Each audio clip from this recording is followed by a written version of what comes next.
Redeeming on the Roblox website. Log into your Roblox account. Make sure you are logged into the account for which you want to redeem the gift card. Go to the Redeem Roblox Cards page. Visit the official Roblox website and go to the Redeem Roblox Cards page. This page is usually found in the gift card section. Enter the PIN.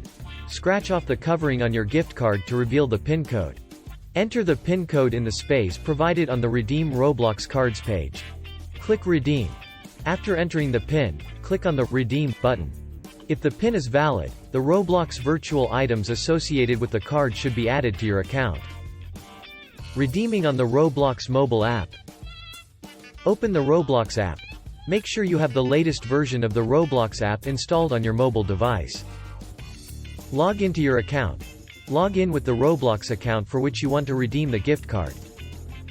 Access the gift card redemption feature. Navigate to the Redeem section or the place where you can enter gift card codes. This is typically found in the account settings or in a dedicated gift card redemption area. Enter the PIN. Scratch off the covering on your gift card to reveal the PIN code. Enter the PIN code in the space provided on the app. Tap Redeem. After entering the PIN, tap on the Redeem or equivalent button. If the PIN is valid, the Roblox virtual items associated with the card should be added to your account.